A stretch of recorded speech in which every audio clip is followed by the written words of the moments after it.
welcome back to Cast Me to Hell with me, Seb. And me, Robbie. And here we are with the spoiler-filled Scream 7 Fight Out. Yes. We're going to argue a lot more in this one, I think. Yes, more. We can actually go to spoilers now and we can talk about things more in depth, whereas before we had to tiptoe around it and not give as little away as possible. Yeah. And all you want to do is kind of just spoil everything for everyone. Kind of. When you don't, if you are listening to this and you've seen it and someone hasn't, do not tell them the answer, even though, maybe this time it's not given as much away. Yeah. And if you've accidentally stumbled onto this episode, then make sure you hit that subscribe button, leave us a lovely review, and then come back when you've watched the film, because this is our spoiler episode. Yes. All spoilers from here on out. So yeah. Is that spoiler free, or even check out our other Scream episodes. We've done Scream 4, we've done Scream 1, we've done Scream 5 and 6. Yes, we have. We have not done 2 and 3. Not yet. Left them for one day later.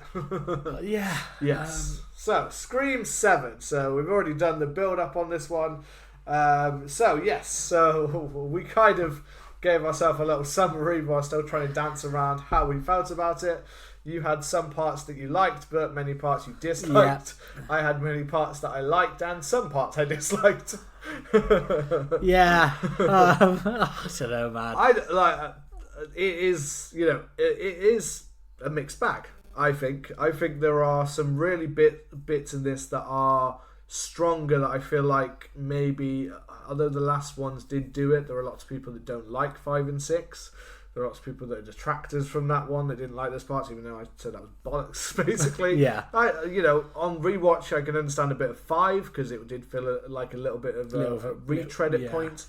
And even some of 6 has some retread. Basically, it's a bit of a retread of original and then sequel in a weird way.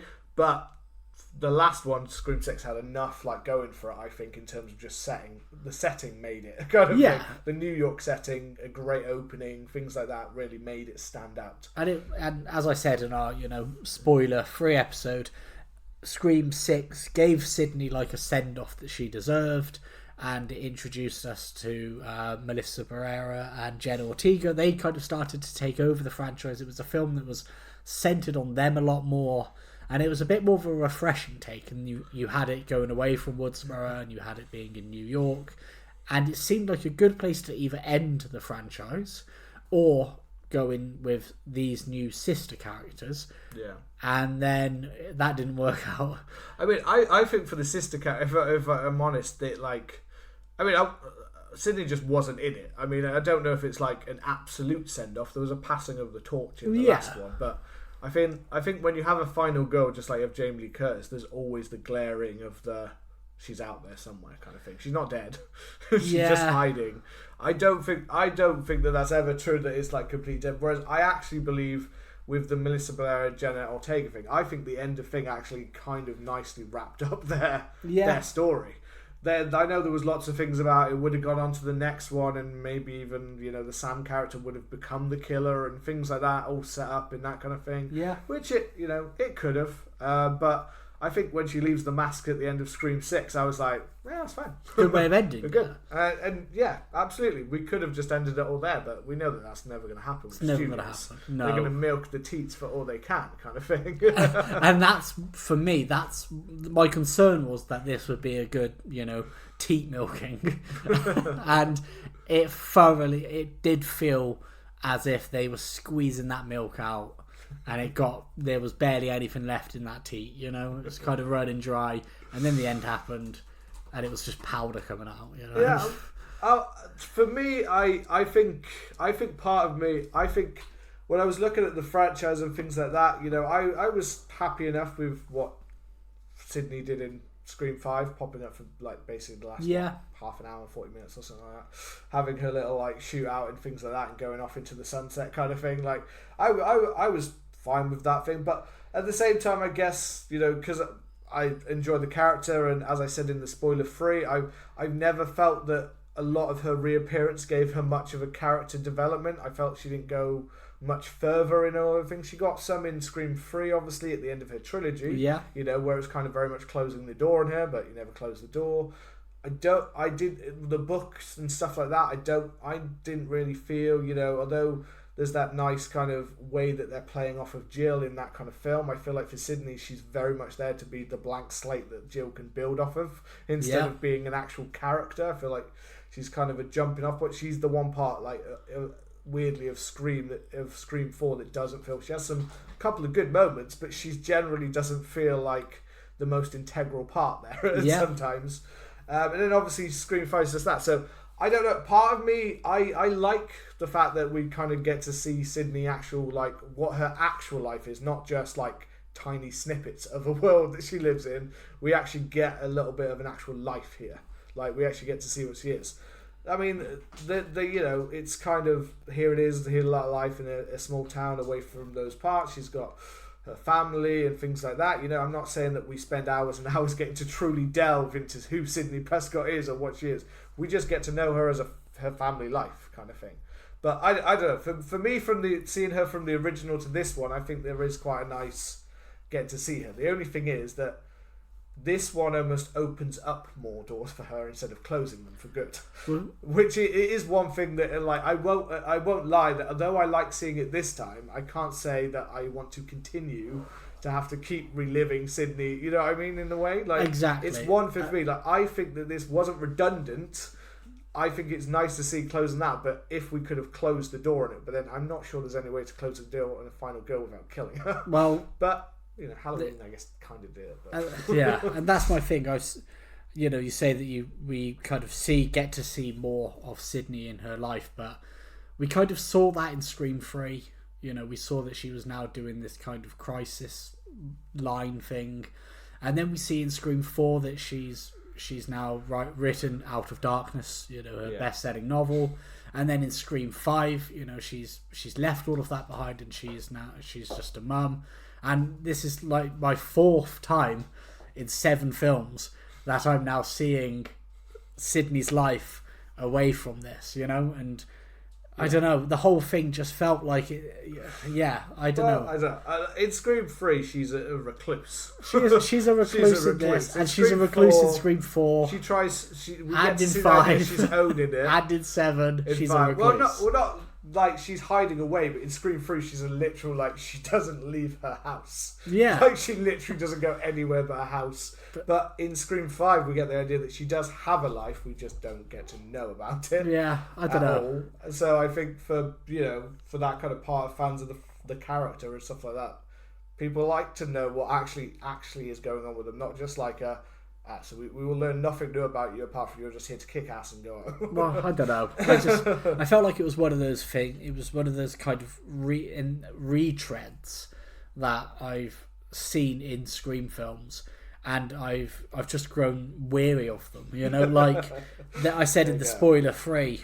How many times can I see slightly horror obsessed nerd freak out over meeting Gail Weathers and Sidney, and how many can I hear somebody go, Gail turn up, be a bitch to somebody, and then them go, that's just Gail Weathers, that's how she is.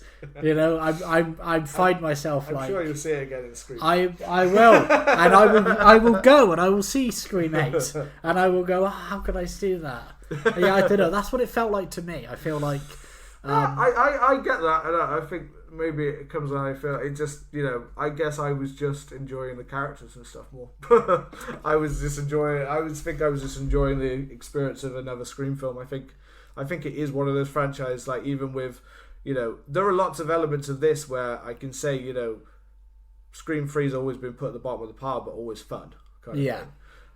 And there's some scale stuff in Scream 3 that's really good, and there's some elements of the story and stuff like that works really well, but that one's also generally a mess, and this one has messy elements as well, that where I'm comparing I'm not putting these. I think if certain things had been done slightly differently in this film, if it had been allowed to be a little bit more of its own film and a little bit less of a blend of other things that they had to kind of almost answer questions to, then I think that this could have been a stronger kind of film. But I think because they have to pack in some other elements of other ones, they almost have to I don't know, they don't get to totally always do their own thing, and that's what kind of, for me, only bogged down parts of this film, was when we got away from the story of Sidney's life now and Tatum and things like that. When we had those parts, I was enjoying it, and when we had the Ghostface killer, who, as it says, is very much kind of more out in the open this time, not kind of, although we still get some good like little sneaks, it is very much kind of, the Ghostface is right in their face most of the time, not trying to constantly like go away from them. He's trying to come after them. I guess I guess we kind of had that with the detective in the last one, whenever he was Ghostface, he was going after them in a crazy killer military way. But I think it's just an odd film, kind of narratively and structurally, because we never find ourselves in a kind of traditional Scream film. I don't know if you felt this. It does in the lead up, where we get the opening kill, and then which is decent, and then we find ourselves kind of following Sidney. We're introduced to Mark, who definitely was just supposed to be Mark Kincaid. And then we see Tatum, who was a great character. I like McKenna Grace in it. We get the really kind of good kill. You mean Tatum's not played McKenna Grace? Who was McKenna Grace is the first one. Is that who it was? McKenna, not the first one. Sorry, the first of her, like the friends that's killed off. That's I thought it was. No. Well, my thing is, I haven't seen McKenna Grace since she was in Ghostbusters in 2000. We did watch her in Five Nights at Freddy 2 only a couple of months ago. Yeah, I didn't know it was McKenna Grace. She got killed off like in a very quick scene in that one. Yeah, didn't know it was McKenna Grace. Did you know? No, because I think McKenna Grace is being about looking like Egon, and being about 12 years old. So I was like, McKenna Grace is basically. I almost feel like she agreed to be in this purely because she's stamping off all of the franchises. She's literally appeared in she's appeared in Marvel movies, she's appeared in Ghostbusters, she's appeared in this, she's appeared in Five Nights at Freddy's. It's almost like she's checking off all of the franchises that she wants to hit. Yeah, Well, McKenna Grace's death was really good. I thought that was good. And then I thought we were going to settle into the rhythm of a Scream film, which is very much, open and kill. We introduce. My cat is playing with her toy bird. We're introduced to the open. We're introduced to Sidney in her new life, because that happens every time. And then somebody dies, and it sets off the investigation. They're like, these are the core characters. Who's who? Everybody's pointing fingers. People are disappearing mysteriously, and it never really goes into that. I didn't feel like. What element do you mean it doesn't go into exactly? I'm trying to work out what like it doesn't. At no point in this film was I suspecting any of her friends or any of the main cast. I was very much like, this has got to be. This is going to be somebody outside of it. And we saw one character. I think a lot. Yeah, I think a lot of that. Yeah, actually, yeah. It never comes. I think a lot of that. It does come from. We do have little red herrings and like little bits and things like that, like obvious ones, like the boyfriend and the kid next door, and the weird kid that's into podcasts and true crime and all that kind of thing. But never plays it out. It never goes down that kind of story beat. No, and I think one part of that is slightly affected by in comes Chad and Mindy, and suddenly we need to give some screen time to Chad and Mindy because they're contracted to be in this film. It felt very like suddenly it's like so we're at the house, we have that really I really like the attack scene in the house when they're in the safe room and then going through the walls and things like that. I think. It had a really good chase about it. We had lots of fight and action kind of thing with Mark fighting really back and things like that.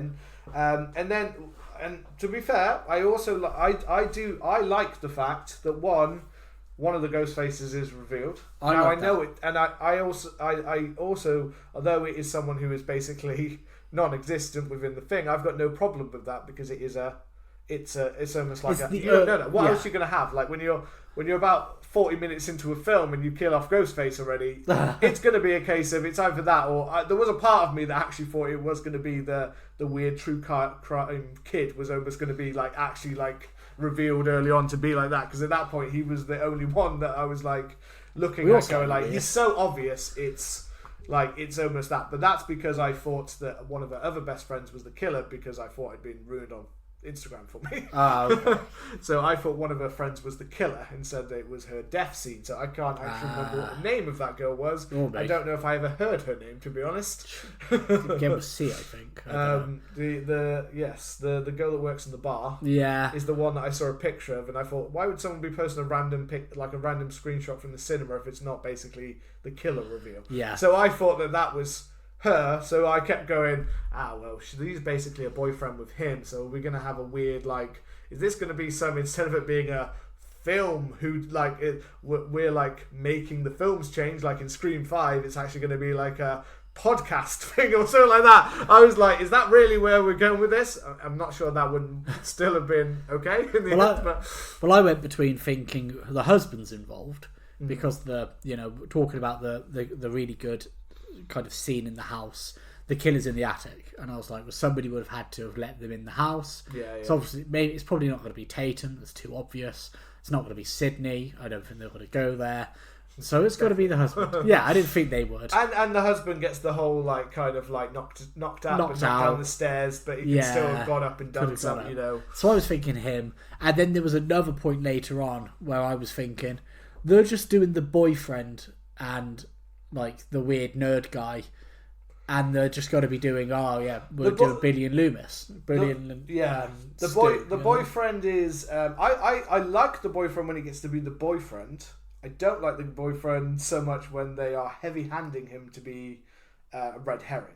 It was quite heavy-handed the way that they were making him almost recreate Billy scenes and things like that. I didn't mind the open, when he appears in the bedroom window. I was fine with that kind of little because it's now mother-daughter kind of way. So that was kind of a nice way to introduce the mother-daughter angle of, and I liked Sidney being I did this, so and also I've got security cameras, so I'm going to see you sneaking in a window. Yeah. I liked that when she first came in, but there's also bits when the boyfriend is very kind of he gets very kind of you wouldn't think it was me and things like that, in a very almost like he's imitating Skeet Ulrich kind of thing instead of doing his own thing. I don't know. I thought that there was no room for the other characters to really be fleshed out. There was no point I was ever it's the boyfriend. There was no point I thought it was any of them.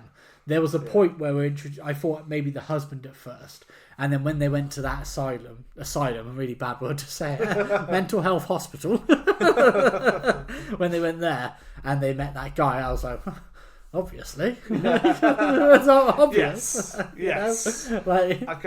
Ethan, his name's Ethan, I can't remember the last name right now.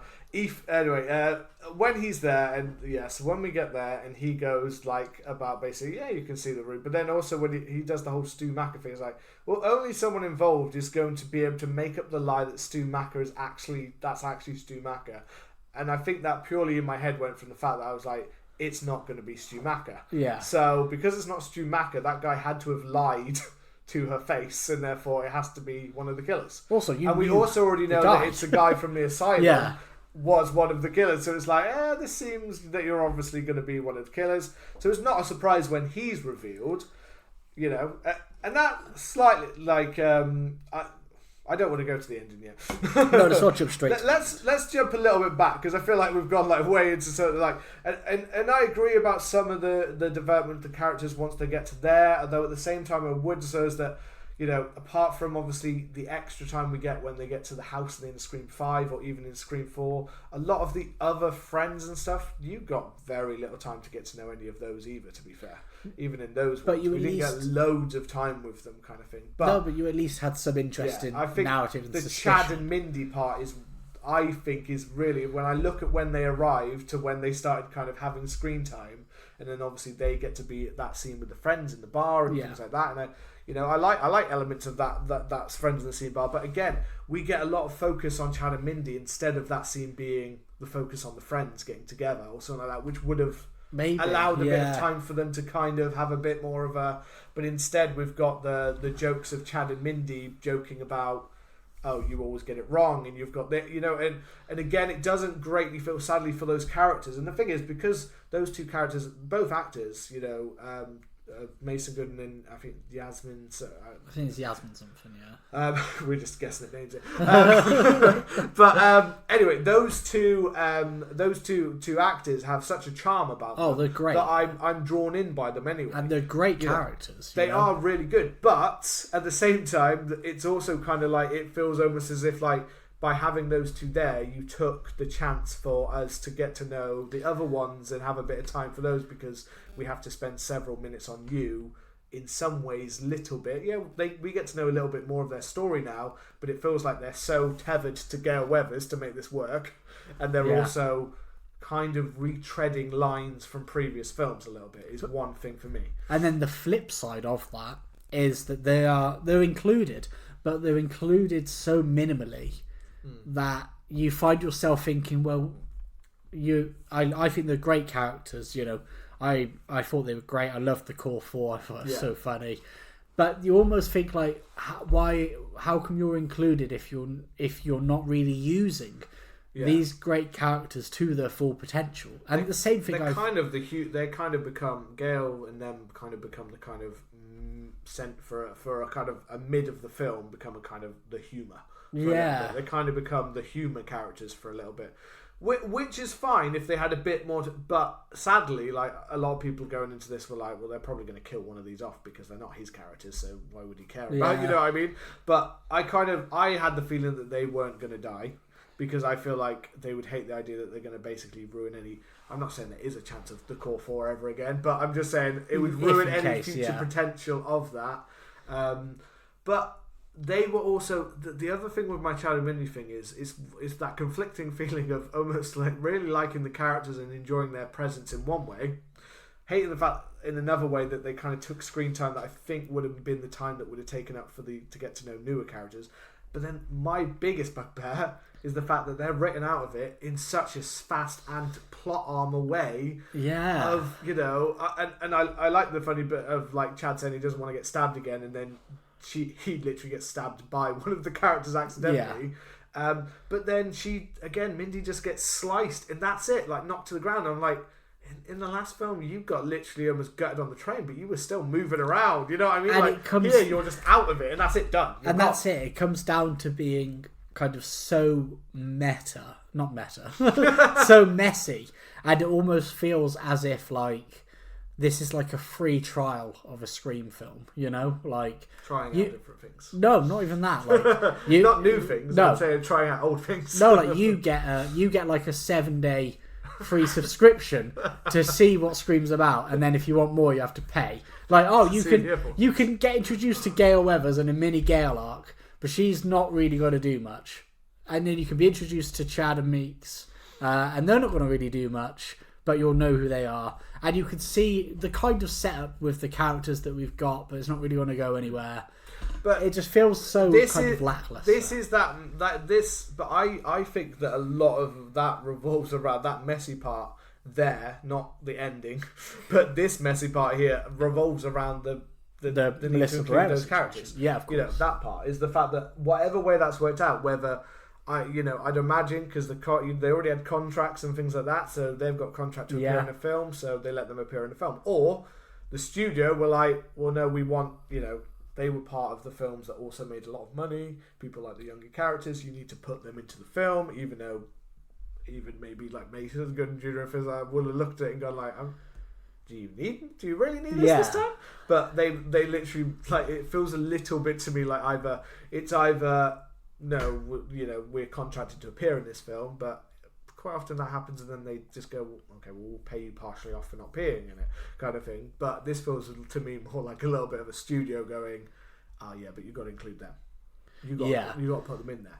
And that's kind of caused the problem of like, how do we try to naturally, and sadly when they're in a completely different town, it's not Woodsboro or things like that, it's really hard to naturally just go these two characters. For me personally, Gale Weathers is a character that has continuously just popped up even though she's not necessarily, but then she's meant to be a report of things like that, and you can push that on and on, but I also don't think you can put that blame onto this film as alone for being that is a consistent arc of a character. I will say one thing with Gale though, I love some of it. She gets to tell the other reporter guy in the scene you didn't see. She was like, he's like, can I at least like this? I'm a small town. Like, can I at least get can I film you for this? And she's just like, fuck the fuck off, or something like that, and tells him to walk off. And I really liked her introduction when she gets to drive over the Ghostface just appearing at that point. It's a really cool introduction for her. I like the whole thing about basically, which is why I got the feeling that she wasn't going to have any Ghostface attack kind of thing. That she had the whole, the injury from the nerve previous damage, film. So they weren't just throwing aside the old stuff. They were still trying to include that this happened. You know, they weren't outright saying things like "you got her fired" and "you got her," things like that. But they were including those elements. The one thing for Gale, though, that I was fully waiting for and expecting, and then didn't happen, which I find really odd, is, and this obviously relates to the ending. Why was Gale Weathers not contacted by AI Dewey? Surely that would have, why was that not a scene to do? Because that was the one that's going to kick it. Like, when they talked about David Arquette returning, I was like, it's got to be for a scene where he taunts Gale Weathers. Like, it just seems a natural thing. Or Force Ghost. Yeah. He comes back as a Force Ghost, yeah, absolutely. They absolutely could have done that. But a Dagobah. Out of all of the cameos in this film, David Arquette's, out of all of those ones that they do at the ending and things like that, out of all the cameos in this film, David Arquette's makes the absolute least amount of sense. It does. And it's the most pointless. And it's almost like they didn't even try to give him makeup. Why did they make Dewey look like worse than ever? Yeah. I've seen David Arquette, and Dewey was run down, but to us, he was rocking the grey look in Scream 5. And David Arquette, I've seen him like in a video recently, and he doesn't look like that. Why did they make Dewey literally look like he was like some special needs guy from out back in the suburb out south? Like he literally looked like he was sweaty, as if someone filmed him on his phone. Yeah, like he was recorded on a phone that was just like like they walked into his house and were like, when he was in his sweats, and went, David, we just need, literally, it's going to be 30 seconds for Scream.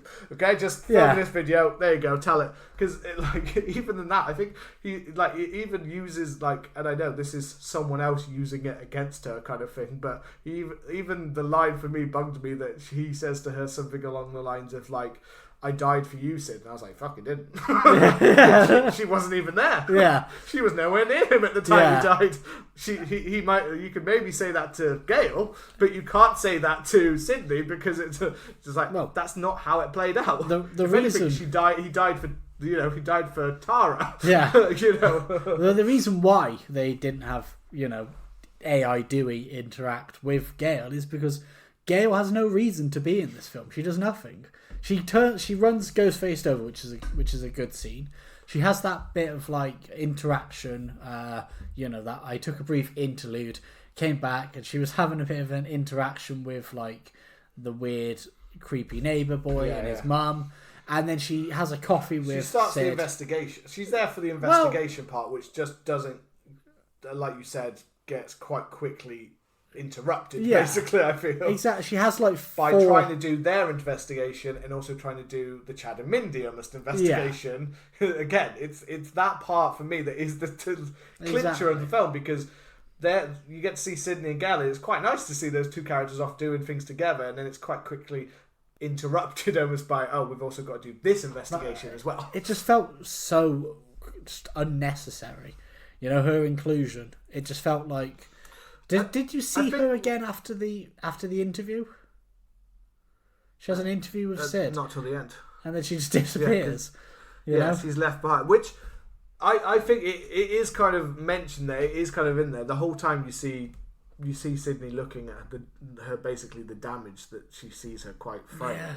You see her that. Like, I think part of that, Sidney legs it out, but I also think the reason she doesn't go back in to get Gale is kind of, I think in terms of character there, I think that little arc bit there is implied enough that she's like, she almost leaves Gale behind because she's like, I don't want you to be in this kind of thing. Gale wouldn't just Gale would have got in a car or something kind of thing. But she says, she's just like, nah, I'm not going to bother this time. Like, I've done every other one. I did like the kind of throwback, like to the I've been waiting 30 years for this interview. I liked the whole interview segment kind of thing. I liked her getting to do those parts. I think I think it's a bit like to say that there shouldn't be a Gail Weathers in a Scream film though. At this point, No. I think you can't really like. That's one part you're not gonna. I don't think you're gonna win anybody out on that. Maybe one, not. It is a kind of any Scream fan would be like, so where's Gail? we had a Scream film without Sidney. We did have a Scream film, and it was good. I think we could have a Scream film without Gail. It would have made this film better, I think. Because I feel like you could have given more time to the other characters. Because I like the Sidney in that interaction, and I like those two and the interview section and stuff like that, I'm okay with the Gale in this. I'd almost say I felt it more in the last one. I was like, why are you here just to do this one scene of, in the last one, like when a boyfriend just gets murdered in the back of the thing, and then she gets attacked, and I felt that she was much more than ever, she was shoehorned into the New York one more than ever. I felt that was kind of short. Whereas, when it was 5 and stuff like that, it needs to be for Dewey kind of thing. That just for that element, really. I mean, why don't we talk about something that we both can actually agree on, which is the gore and the scenes of the kind of set piece chases. Let's go to the beginning. Let's go right all the way back to the beginning. We didn't talk anything about the opening of these ones, kind of thing. And the opening is always a kind of, we've had, nothing. I have seen many lists over the last couple of days of people ranking different things about Scream and things like that, and many people ranking, the openings and things like that. Which, by the way, I feel if I'm ranking the things, if the original is not top of the list, then you're wrong. I feel I can definitively say that. There is not the original is iconic. It's a masterpiece of an opening. It is Kevin Williamson's writing, and that is brilliant. You know what I mean? It's just everything it is about that scene. It is amazing, and and though there are other really fun openings in the Scream franchise, nothing beats the terror of that original one. It's brutal, it's gritty, and it feels real. And it's horrible, which is something that almost none of the other ones can really say, is that it feels real and it feels like it could happen to you as much as that original one, kind of thing. Love the second one. Love the second one. Fun in the third one's okay. The voice changer thing with Cotton Weary. Yeah, with Cotton Weary, where we take out name. One thing about it is you take out a character who had kind of been a playing character, and then the second one was a bit more of a bigger character. So taking out a main character in the opening, I think, is what makes that one a bit different. Even though there's nothing necessarily about the whole setup of it that's majorly exciting, but it's introduces a fun plot point. Fourth one we talked about in our Scream 4 episode, which I've never. It's one element of that film I've never been the biggest fan of. Lots of people love it. I liked it, and I soured on it. Like I said, each time I watch it, I find myself the being meta element of it is turned on that fun. 5 is good. 5 with Tara and things like that because of it kind of thing. And again, 6 I think is excellent. 6 is good. 6 I think is really 6 is almost what a lot of people wanted for a long time, and I think the first time people watched it, they almost wouldn't expect. Oh shit! Actually, they've revealed a Ghostface this early. It's not the Ghostface, but it's still a cool kind of idea. Cool. And that is So then this one. So we've got one which, again, I'm not putting it as one of the greats, but I'm also not saying that there's not a lot of fun to be had here. It feels a little bit more of a back to basic. There was a little bit of a kind of there were nods and winks to Scream 2 and other ones in this opening kind of thing, like the scene when the boyfriend says to the girlfriend, do you want to get out of here, not liking it kind of thing, I'm nervous. That's the same dialogue basically as in Scream 2 when she said, do you want to get out of the cinema with Jada. But I like that now it's been turned, because it's real. It has been turned into an Airbnb murder house, in reality. And I believe there is even an animatronic little Ghostface thing in that thing. So I was like, there's a kind of a fun you can't say that this isn't technically grounded when it actually is real kind of thing. It's basically using the house kind of thing. I like the setup for the boyfriend characters kind of whimsy, fun of it kind of thing. What I really like, and it didn't actually end up being Ghostface, but I did love that. It kind of made me a little bit I love that. Is getting more shots of Ghostface slowly appearing in the background out of the darkness, which actually turned out to be the boyfriend. But it was cool. It's cool to see him in that kind of thing. I liked the whole use of the the robotic kind of. You're just watching it the whole time. Yeah. You just kept every time it kept showing back to it. Your eye keeps going to it. Am I going to notice anything different? When's it going to? You knew it was going to become. But it's fun. It's fun. One other thing I do like the brutality of because they mention the kind of the death in Scream 5 with the fire, and she mentions she'd hate to go that way. So I do kind of like the horrific brutality of the fact they burn the house down and burn her alive, literally burning and screaming. It's a fun little opening. It feels, I think there is one element again with a lot of this that for me that I just felt there was a lot. I could relate a lot of this back to the original trilogy, and I got a feeling for a lot of this film more like the original trilogy than say 4, 5, or 6 kind of thing. I think that's what kind of the nostalgia thing worked on me. Basically, it got you. It got you. The nostalgia thing got me. Not this opening, but the next kind of death we get is the McKenna Grace one, which is good. That was really cool. Yeah, the poster up on the practicing for the theatre that they're doing and being lifted up and down and up and down. They tried to do a bit of red herring with their theatre coach in that kind of one where he's a bit of a dick and an asshole, but they even show him in one scene where he's in the crowd in the background, like when the murders happened, like when they've been attacked at the house. He's in the thing. They tried to kind of tease him in there, and then that's it. He's just not shown again. I expected him to die a horrible death, to be fair. I thought he was going to get... He seems like a character that you're an asshole, so you're going to die in a minute, right? Yeah, like the principal. But I liked, it was fun seeing the whole, like, her glide, the way it's kind of, again, quite out in the open, gliding across, playing with us, the way that he slices her and then finally gets fully gutted. Again, a little bit kind of, opening of Scream in a way, like a little bit of that, hanging with your guts out kind of thing. Just a good level of gore. And the first, and Sidney getting to see, that first death in that quite, visceral way of there she is. It is also it's very nicely shot. Yeah. The way that she's hanging there is a really quite, haunting kind of shot of the way that she's dead. Obviously, there's 2 kills in that one, but one of them is just off screen. The kid gets slaughtered. So I like that one is not as longer scale, but then we start to get a few more that are kind of the chase scenes.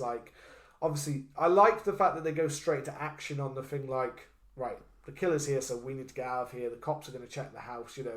There's a little bit, at least in these parts anyway. Before we take out the first Ghostface, there is quite a lot of they do seem to be checking their back and covering their back, and there's a little bit less. There is the who let Ghostface sneak into the house kind of thing with the security. Yeah, but I love that scene in the house. I thought it was good. He appears down from the. From the roof, you get all of the lights going out. You've got them trying to escape. You've got the fight with Mark. Really Mark fighting it out, giving him the business. But I like that they all kind of get a bit involved in it, kind of thing. I do like the fact that although they're fighting it out, and I also like the fact that we get a reveal that it is someone who I actually believe that he could have been fighting out with Mark, and it being a small white woman. Who was you didn't fight. You didn't fight. I'm not saying that Mark Evans in this film, is an absolute it's not Arnold. It's not guy, prime Arnold. But I'm just saying that he at least looks like he could handle himself enough from a small white woman. But the guy that is revealed at least looks like he's a bit hefty. So there's a bit of you can understand the fight there, but I like the fact that they're all getting involved. I like the fact that he gets knocked down, knocked over. This was one of those parts again, that I just felt at times we had missing, where we had this kind of, there wasn't always as much of a fight, there wasn't always a throw around, at certain points in it, and that's not just 4 that we obviously looked at recently, but there are other elements and other ones, even in Scream 3, to be fair, going back to the original trilogy, where it wasn't quite as a back and forth always, it wasn't quite as long at times, those kind of bad. I remember also even with Scream 5 being at times this is parts of this is just really quick. They've gone too fast kind of thing. Yeah, some were particularly not all of it. There are some alright ones in there, but in the first one when say Chad's being attacked, it's not that long or built up as much as I think it should have been in that one, and things like that, or when we kill off the cop out of Scream 4, what's her name? Judy Hicks kind of thing. But that one has a good shock factor to it. But I like the whole going through the house and those kind of elements to this one that we've kind of talked about quite a bit kind of thing. With the ending, I like the fact that they're fighting out on the Lord, and that it's kind of into the that we actually kill off a Ghostface early on. I like that. It was a good little twist. I wish that this was the first hint of maybe something more of a bigger cult or a bigger scale of That's a reveal. where I was wondering whether it was going. Yeah, it felt like this was like, this feels like, okay, it's a randomer, and I've got no problem with it almost being random if we've got a bigger reason for this kind of thing. Yeah. Which, again, because of mentions and hints about there already being an idea for Scream 8 and all this kind of thing, I thought there was a good chance that they were saying that because they're like, you don't realise this one's going to link directly into it, which, again, I kind of wish that was the case. I wish that we've got something that a lot of people asked for Ghostface to be taken out like early in the films and be revealed earlier, that the Ghostface is taken out earlier. So it kind of gives you that. But yeah, it's just kind of, again, let down later on by the overall of it all. One of the ones I alluded to in the spoiler-free one was the obviously the town goes into curfew like the original. We've got the red right hand brought back. We've got all that element, and it's a plot point in the original film, but obviously they're all just at house, so it never gets to get played out. What I quite like here is the fact that Tatum, when she is on the run, is like running down the street. It's like, fuck. Nobody's around. There's a curfew, so no one's meant to be out, kind of. Yeah. And they said, where the fuck are the cops? But of course, yeah, it's supposed to be patrolling. They're meant to be patrolling so that no one's on. But because everyone's on the curfew, I do like that little kind of nod back to the original, and the fact that she can't find anywhere and she is very secluded. And again, this is all part, like, going from the bar into this part. This is all like one big, one long set piece. And even the bit at the bar's quite good. Oh yeah. Well, the bit of the bar has like some quite. I'd say the bit of the bar, the action bit, and the set piece of the bar, the bit where they're talking about like who it could be you because you're the creepy boyfriend. Well, you are the boyfriend. It's got to be you. It's a bit like we get the nostalgia talk from Mindy. So we get the Chad going, we don't do that anymore, and then she does it kind of thing. So wink to that kind of. We don't do it, but then I thought that would have worked better if the joke was that's where it stopped, actually. I think that line would have worked better if it was like, we don't do that anymore. Yeah, like, we're not going to do it, because we don't need to do it. Like, we don't need to explain why this is, like, nostalgia coming through, because I feel like enough of the film makes you notice that the film is both trying to be nostalgic of almost an earlier trilogies and stuff, the earlier trilogy, or Sidney Prescott and things like that, without, as always, making it too on the nose, which is sometimes the problem. Well, normally though, that can be the problem more for when you get to the motive, and then like say Scream 5 when they have to basically explain all of the film with you, and you start to be a bit like, but no, the bit in the bar, when they go to the bat again. You've got creepy boyfriend disappears the same time that the girl that works in the bar, as they both disappear into the back. You've got just as those two start searching, as Ghostface appeared outside alongside Tatum and her boyfriend, who she just smashed in the face because he creepily was making up an AI of Stu Macker, which is really weird. I'd be like, I wanted to see if I could do it. Yeah. You've also got to think like I'm screaming about killing my girlfriend's mum, like just to see if I could do it. Why don't you see if you could do it? It's a weird little nod to the whole like Sidney finds out about Billy, kind of throws it back at him kind of thing. It's for me, it's a bit too close of a weird play. It's one of those points for me when there are many nostalgic shots and things like that I actually got me and I really loved in this film, and then there are a few points when the nostalgia goes too much to turning into a character. And the boyfriend goes from being a normal person into almost a nostalgic Billy Loomis red herring, where we use red herring isms to make her think that he's Billy Loomis kind of thing, in a bit too close away from me. But the deaths in the bar, when she has to hide it out, when the girl in the bar is literally like, obviously fight it out. We've already said about the Chad and Mindy basically just getting stabbed and sliced, but you've got to go through. I like the whole, it kind of reminded me a little bit of the whole Gale hiding around. Both scenes, both Tatum outside and her here, both reminded me of that kind of when Gale is hiding around from Ghostface in Scream 2, when she's like really waiting for him around the corner, going down, like trying to sneak around the whole bar. Obviously she gets taken out with glided through the glasses and the glass going into her neck. And I thought he was going to stomp her. So did I. It looked like he was leaning up to her. He's standing there on top of the bar, and although the gas is in her neck and she looks like she's basically bleeding out, she's close enough there that we could, if anyone likes that character, they could probably pull a Kirby on her because she's not funny enough. That's why I thought he was going to stamp down onto the onto the glass in her neck or something like that.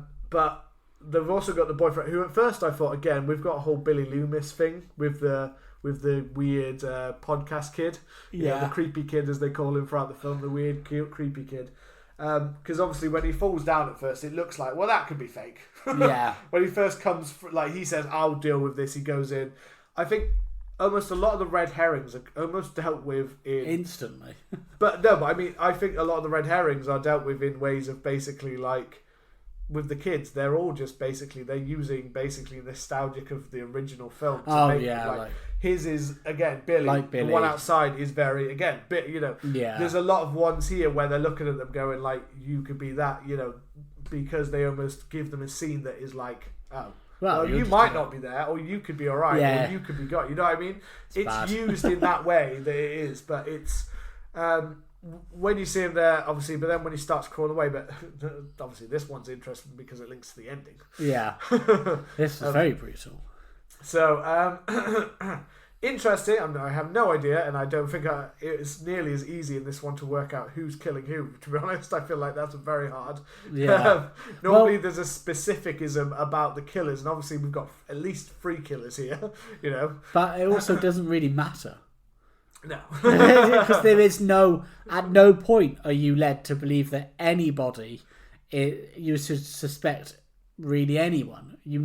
It's just got to be somebody who's outside of the main circle. Which is why Sidney's friend seemed to me very obvious.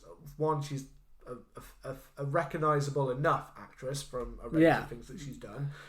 For her to not just be sat back in 1 or 2 scenes being Sidney's friend. Yeah, it's just... she's only really appears in like 3 scenes across the film, to be honest. She's like in the exactly, and she's in the thing, which isn't necessarily like always like obviously I guess Mickey is a Mickey, is it? Well, but Mickey's in a lot more.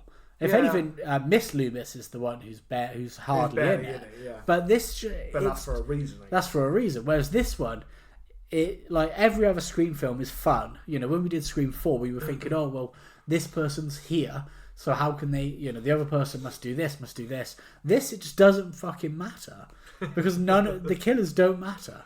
Well, because they're so in the background, exactly, that they wouldn't fit. So it just doesn't. You might as well just have. It's a weird fit. Like the thing with the killers, like the weird thing is though, like it's not exactly the first time that I've never heard that where people have said that the killers in Scream should almost be a nobody. Like, and this is basically what they've done. They've gone with the idea of basically it being a nobody to them. Like, yes, it's the friend who's got back into her life, blah, blah, blah, blah, you're barely in it kind of thing. But it feels like they're almost doing that one that some people I have seen before online saying of basically go with the person who's... But the problem is, when it's a nobody, there's no to build. You can't build. It's dog shit. With that. It's like, that's the thing. And it even plays into that, the idea of, like, basically it's, with the Anna Camp's character and Eva, like, being revealed to be that, it is basically someone who is playing on the whole idea of someone who takes the kind of lessons from someone's trauma in a book like Sidney's basically, and basically takes that to heart.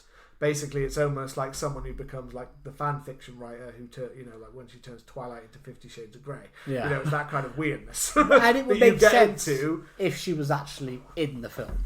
Yeah, well, I think it's almost not that it would make more sense. It would just have more of an impact. Being there is fine. Like, he's your accomplice and he doesn't really matter. But he needs to have like something. Yeah. And that's one thing that's different. And so bad. In Scream 6, we followed the detective in all of the they were all part of it. They were all in their lives. In Scream 5, they were completely part of the story. And 4, and you 3, could think, who's doing this? Well, 3, I guess Roman is not hugely that, but again, it's because he's hiding some bigger thing. Yeah. And he's fucking busy. He's got a lot of people to kill by himself. But at least in that, you're thinking like, oh, it could be this person. Oh, well, where were they when this was happening? Like, I think in that one it's more to get away with it purely because one, it's a singular killer, and the other, well, it doesn't get away. Most people hate this anyway. Yeah, but, of course. you know, but it's a retcon thing, which Isn't great. Isn't great. They even comment on it in this film about like it's going to have to be basically a retcon, or it's going to have to be like they obviously it's in there. They say about it's going to have to be a retcon, or it's got to be someone related to you. That's it. It's basic. Yeah. It's someone who's got a link to you, or it's got to be something like that. Which obviously. This is what we're left though when we decide to not go with. Like, this is both. It's almost like it's hard to say when you're like the amount of times have we had with even with the last one and stuff like that when it's almost ridiculous, stupid. Oh, he's related to Richie. This is just dumb. You know what I mean? Like it's getting like that. Mrs. Loomis, you're not a big fan of that one. I'm not. It's related to that. It makes kind of sense. You know, it's got a plot, but this is the problem though. It's like so if you don't do it where they're related to a character or you're related to something from her past, then you're left with that it has to be a nobody. And they've tried it, and we now know that don't work. But it doesn't even have to be a nobody because the character had like 2 scenes. Yeah, you know, and the other killer who is just the guy who runs the mental hospital. Not even that. I think he's just a bloke that works. Bloke who works there. That's like imagine if we got to the end of this and you find like it's Sydney's bin man, and you're like, why are you trying to do it? It's just like. It just doesn't say anything. It's like what? The weird thing is because of their ages, it felt as if they were about to tell us basically a link to her past, as in the original film or something. Because of their ages compared to Neve Campbell, especially to his. Yeah. You know, I was waiting any second for some some odd link to back in 1996 when they were at school. I thought she was about to go on a whole like. When we were in school, they were going to try to bring it back to the original. It's interesting that they just don't. They just go with the whole what we mentioned about in Scream 4, the whole like the book that kind of is just there, but they're not really there. They go with this the modernism of like people getting drawn in by the trauma, like I said, of a book or a thing, or someone becoming almost too obsessed with something over those kind of parts. But it's just told like in like it's like 5 minutes, and it's fucking awful. Like the guy, why did the guy do it, and why did Zach Gibbs or whatever his name is? I literally. Why did he? It's the weird thing of like the reveal is the culmination of where it goes to. And yet at the same time, it's the one part that people always say, "Well, you know that's going to be disappointing." Like it's really hard because I'm not just about the fact that it's not a good reveal. It's not horrendous. A good it's really like a lackluster part of the film, definitely. It's just like it is that kind of like it almost feels like even Kevin Williamson's going. Fuck it. So he's just gone. Well, I can make her the killer, and then they're like, well, you can't just have one. Well, and it's just like, who have I got left in this film? It's really weird because, as I said, I feel like it's in one way it's almost that response to all of the comments over the years of people saying, oh, it's always got to be related, or you've always got to bring back a character from the past. Or they always spend ages talking about their motive and they just go on and on and on and on. So he's finally gone, right, well, I'll write the character that half of you complain about, and this is what you get. This is what you're left with. When you don't want it to be a character who we can make some action... Because there's no character that we can, like, constantly... Like, if we constantly inbuilt, it would have had to have been one of the family members because they want to spend enough time to build the family in this one. It would have had to be a family member to have anyone that had enough, or one of the friends. But again, all you would have had with the friends is like, oh, we're just 2 kids, which we've, this is the problem. It would have basically felt like Scream 5, to be honest. If it had been any of the kids, like little podcast teens, it would have felt like Scream 5. If it had been the husband, would be like, we're just repeating Billy Loomis. If it had been the boyfriend, it would have just exactly. It is that. It is the point now where and this is what I said though is that I do not believe that all avenues of reveal are ruined. I just believe that we needed to go with something at this point where it's like if you're going to burn down the Stu Macker house and they're literally taking a real deep dive into the nostalgic of the thing, for me personally, I don't know why we didn't go down the cult route that he always wanted to, because that opening, the Stu Macker house, the way that it's kind of inbuilt, the way that they find them in the town, using the AI of old things, using that kind of true crime, love and horror thing, that's the part that should have been built up bigger. That's the part for me that if you built that up, we go all the way back to, again, Scream 2, when they talk about a group of like killers online, basically, where we've got that built up thing. We've even got some other Hive ones in there that seem to have little touches of that in other sequels that have had the idea of that kind of thing. And there's even things left open with Roman Bridger where we're like, was he really, or is there something more to that kind of thing? That's the major niggle for me, is the fact that they had the chance to do what I think is the last avenue that you can take. Because I do think we're 100% we're on the last avenues that you can take. Man. But I think that the one thing that there could have got it is that kind of, I always like the idea of a killer getting away anyway. I would we like could that. follow that away, that we don't know who one of the killers is. But I feel that by going into this thing, for me, it would have been a case of, right, you've given a reason for it, but the next one has to be basically, the death or the end of the cult of Sidney or some shit like that. But that's it. Without getting into the full-on Halloween fight. Yeah. It's just so... She's reborn with a shrine of Sidney. It's just so fucking stupid and lazy. And it feels like he was just got to the end and he was like, I'm just... just don't worry about it, It feels almost as if it was just AI generated, It's so... Well, yeah. Fucking lazy. I think it's just on that. And it undoes the whole of, for me, it undoes the whole of the rest of the film, because there's no fun in rewatching it. I think, like you said, with them, I don't know, because I never rewatched them for the reveal of the No, but I watch it because I enjoy the film. I watch it because I enjoy the characters, and I enjoy the kills and the chase scenes, and I was enjoying those completely until we got just to this very fast reveal. It seems to be playing. It's the fact that I don't know why they didn't take a bit more time to somewhat it felt like there was either themes of that whole the book part, but it also felt there was a lot of stuff of the true crime thing that is very obviously huge. The whole women in true crime, they keep. There's some interesting stuff they could have gone for with that, where you've got people that are so obsessed with it that that come out of nowhere kind of thing. It's, but it's just so fast. I don't mind the fact that she gets literally her face blasted apart. That's all right, but that's kind of like a tiny. That's just tiny bit of something it's kind of that they just completely smash her apart.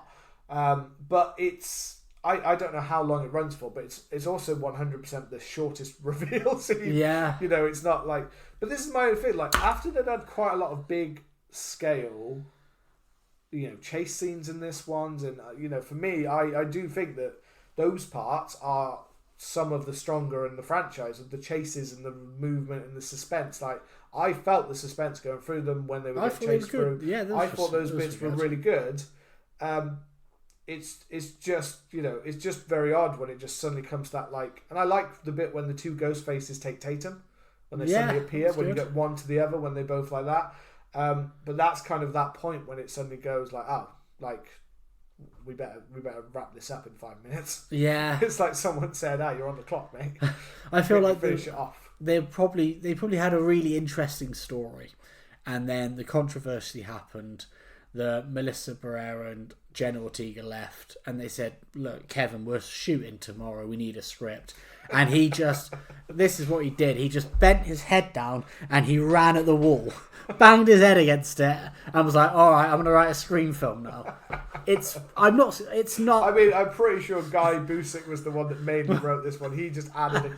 I believe Kevin Williamson added scenes to this. He did that. They both did that then. They both ran at each other because they thought, we've got a good idea between us. If we bang our heads together, our ideas will kind of merge. They took the saying, put your heads together too literally and just headbutt each other. and then shut out this film.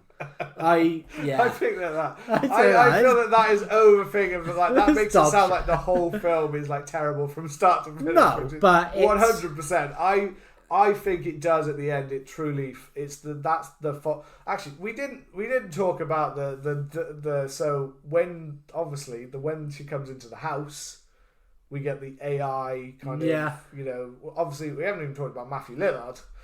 Those scenes with Matthew Lillard, and I liked them because I knew that they were AI. I knew he was meant to look a bit odd and a bit off because he was meant to be deep fake. That didn't seem like in any way. There was no point where I believed that Stu Macker was alive.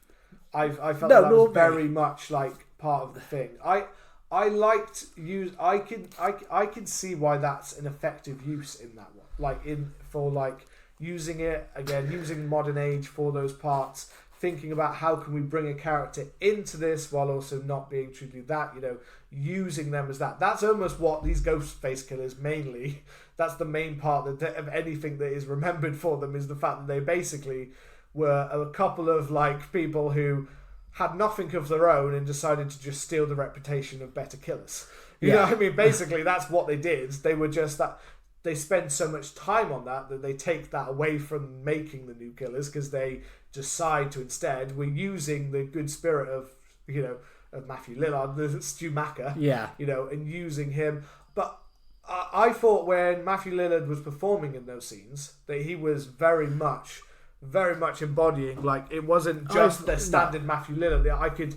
I could see the original mannerisms of his original Stu Macker. Yeah. And when he turned to the violent nature of it, the thing which obviously the original Stu Macker wasn't really prone to. Not like that. No. But I kind of liked those little turns of getting him to see his anger. I thought that Matthew Lillard did a great job of selling those.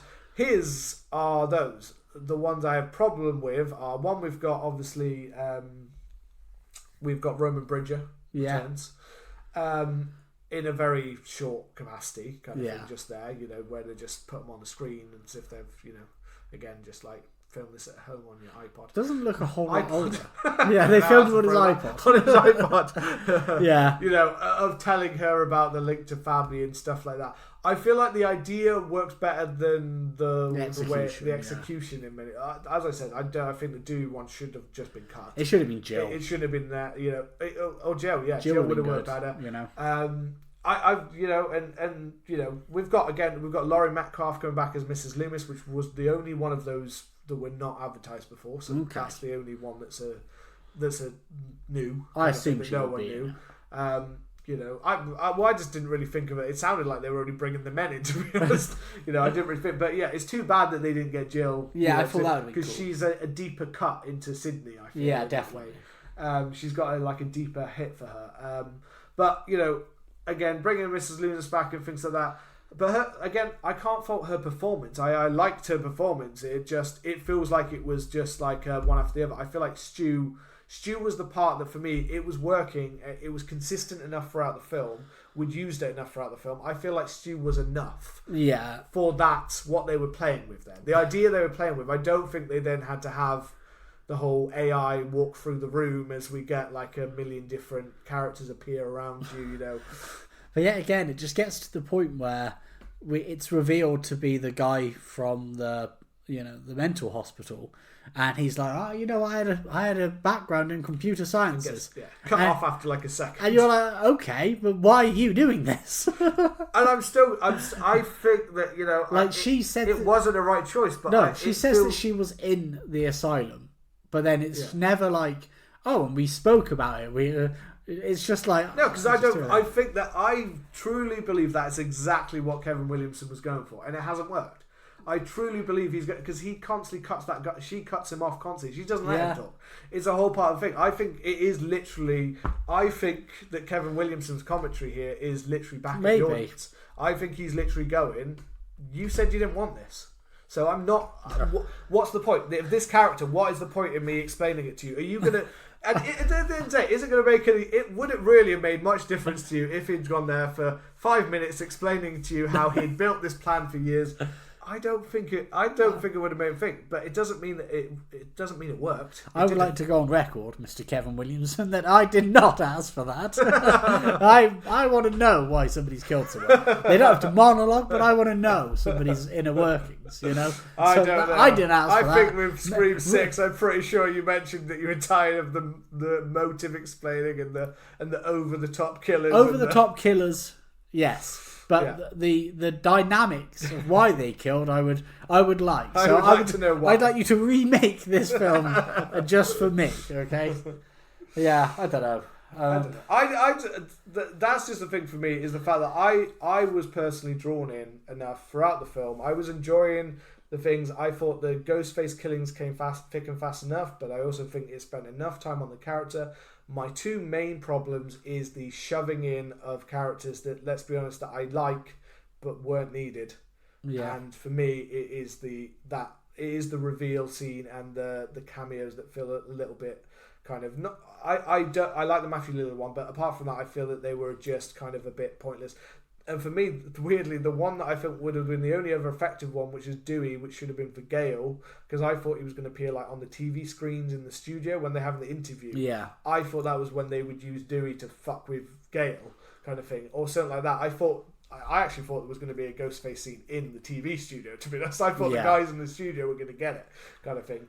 But those are, for me, are the thing. I've got, Gale Weathers is Gale Weathers at this point. It just is there, kind of thing. But those are my two major things that kind of were that reveal ending and the part. But I don't know. I enjoyed the majority of the film. I was very much into it. I was following the emotions of Sidney. I was enjoying the kind of some of the jokes and the humor and stuff like that. Like early on, and I liked the Chad and Mindy stuff, and I disliked the Chad and Mindy stuff. And the friends were there, and the friends died. Yeah, friends. Sadly, the friends were kind of, even like again, friends. McKenna Grace. I thought was a good chance she would be one of the killers, because I thought she's an upcoming actress. She's very big. Yeah. But as I said, it sounds like she just mainly just wants to, I'll be in your film for 5 minutes because you're a franchise. Yeah. And I'm taking all of the franchises. Yeah. I'm going to own them all. I think I like the tension and I like the gore. I think that was about it, really. For me, I think it's the first Scream film that has stumbled and gone into kind of being a bad film territory. And it's a shame, because I do like the franchise, but it sits definitely at the bottom of the pack for me. I'm not saying I'm putting it kind of high, but then to be honest, I like pretty much all of them. You do. So I like all of them. I'm not saying a thing. I still don't think it's as messy or as like basically just cutting deep into an original trilogy as the third one, kind of thing. But I like the third one. The third one's fun, so I can't say either way. But yeah, it's I'm not saying it's the best. No. But I'm not. I'm also not saying that I think it's an enjoyable film. I think it's a fun time at the cinema. Sadly I can't say there's not much to take away from the ending. Sadly, that's kind of the leftover of that, is the fact that that's what we're kind of left with a little bit. It's just, I think a change to that and even some of the other stuff would have been not so bothered if you can find a way. And that's the only thing is, I guess, when you've got Kevin Williamson back, the original of some of these and some of the best, 1, 2, and 4, technically for many people they're the best, know what I mean, of the films. I don't know. That's why I feel like there's something there that he was trying to do that simply just did not work here at that reveal. I think he was trying to be almost make a commentary or be his own little meta kind of thing. Yeah. And he just thought that this would kind of go with that. Or it's just that he just wants to end it. Maybe. Maybe he, as I've seen many people now referencing, it is called Burn It All Down. So that's what he decided to do. He doesn't want to do it anymore. Him and Neve Campbell talking about, we've got ideas for Scream 8. They're like, we don't have ideas for We don't have ideas. we want to get you into cinema, we'll make the last bit of money and we're out of here. And we're out. We're done, That's kind of thing. And that'll be interesting to see how that affects going forward, because obviously, this film has been rising and rising at the box office over the last few days, going up and up. Projections that I don't think were even ever going to actually be true. I think they've been overblowing it, but it'll be interesting if this one. Scream films are always quite like front loaded. Yeah. Once people have seen it and they've seen the reveal, that's kind of normally it. I wonder the reviews may take a massive impact on that, so there might not be a Scream 8. Who knows? Time will tell, my sweet boy. Yeah, come and let us know your thoughts on Scream 7. You can find us on Twitter and Instagram at CMTH Podcast. Remember to hit us up with that lovely review and hit that subscribe button, and we will see you soon. As always, fellas, play us out.